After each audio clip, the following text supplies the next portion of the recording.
this country on earth, and we don't have that.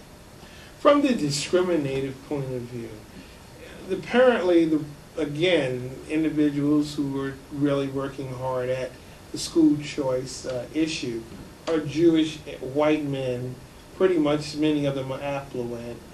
And it seems as if they are very religiously involved. Why is that the kind of impression that we get in our community? I don't know, but it's fine. Every person is free to have whatever religion. Well, is it is it a movement that's created by a bunch of Jewish white men who are religious? No. Many of the people that I meet, people like you, people Catholic community, other communities, Reverend Jackson, Reverend Jackson is very much a favor of school choice. But what I do find is what's lacking, I think, is in the approach of not taking it to the stage of the civil rights movement. I see. We need to break out of this fighting for, not break out, fighting on the state level is a good thing. Because if we help one child, that's a good thing. Mm-hmm. And there's now legislation from New Jersey to help 4,000 kids the first year. You know about that, and 8,000. The pilot program. It's not really a vouchering program, is it? It is a voucher program. The system works like this. Companies would be able to take some of their tax money that they owe to the New Jersey state and put it into an institution that would give the voucher, $6,000 per child for elementary school. I think it's $9,000 for high school. Well, in a sense now, so it does come from a controlling source. I mean, we think that if the state is going to finance it, that there is a sense of equitable fairness. But if it's going to come from an outside resource, there is an opportunity where it can be restricted. Look, what I'm advocating, I mean, that's just a step in the direction. I don't know if it could be restricted. Sure, if there's a limited amount of vouchers, right, I agree with you. If there's a limited amount of vouchers, it's going to help a limited amount of kids. It doesn't help all the kids. We agree, 100%. What I'm actually advocating is national legislation that would basically say, we have a name for it, the Civil Rights Act for Equal Educational Opportunity. Basically, what it would do is provide equitable funding so that every child, whether they go to public school or non-public school, would get the same amount of money. So then we would ask our Congress to establish what really is that medium amount. Not the Congress. See, the Congress would just pass the legislation that you can't, just like you can't discriminate in housing, employment, and travel, entertainment, that you cannot discriminate in education. That's all we need from the Congress. In terms of how it's financed? How it's financed is education would be left to the states. By the United States Constitution, basically has what's called the 10th Amendment. And in the 10th Amendment it says that what's not left to the federal government, what's not in the Constitution, is left to the states or to the people. Okay. Education is not in the United States Constitution. So the federal government has no business interfering with education. I see. So this bill that we're proposing, it's not education. I see. It's civil rights. Constitutionally, they would have to make a decision based upon the reality of how it has to be conducted throughout the states. But the states will set the standard. Just like the federal government does not run restaurants, but you cannot discriminate in the restaurant. Right? You've got to treat everybody fairly and equal. And that's a private business even. So but this is a public business. Education is public. But when this bill passes, then what is in effect going to give the ability for states to enact a vouchering program? Then once we have this federal legislation that you cannot discriminate in education, then it would be up to each state to set up their own system.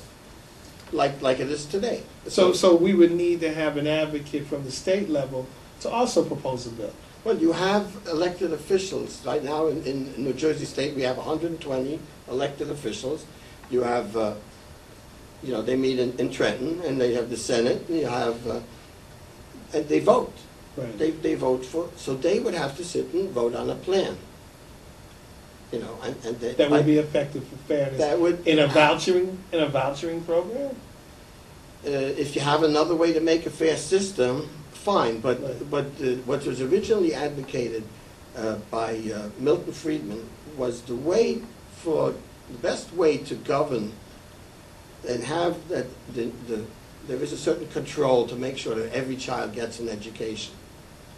The way to do it is the way it's happening. It's like to collect the taxes. But then instead of forcing every parent to send them to their local public school, give them the choice and give them a voucher.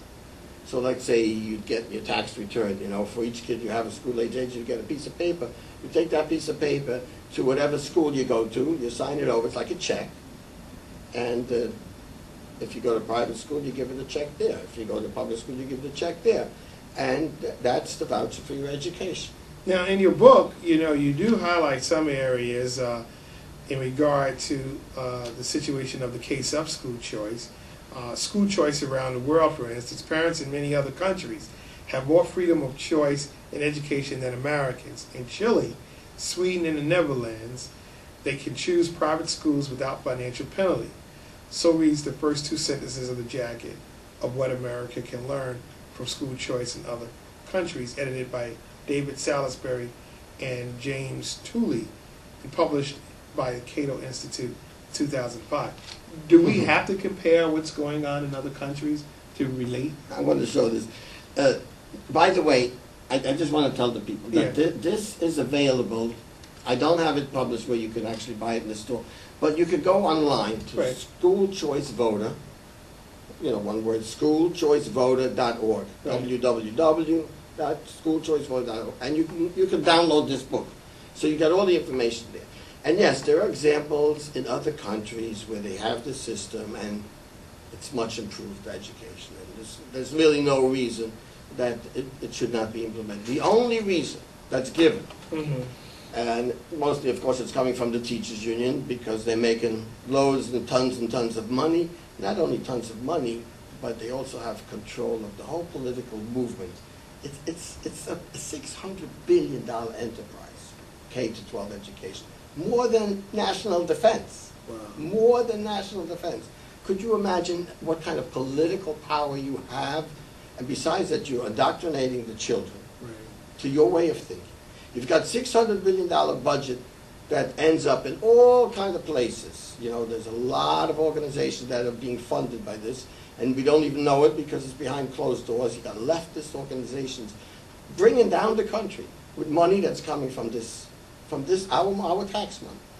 And besides that, they got an army of 3.2 million members, plus family and friends.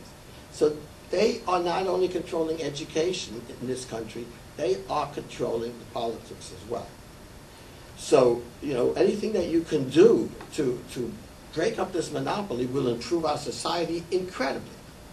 They've been bringing it down decade after decade, year after year. When kids are suffering, that is a point that we have to really, really point out. Kids are suffering every single day in school. I'm not talking about one or two. We're talking about And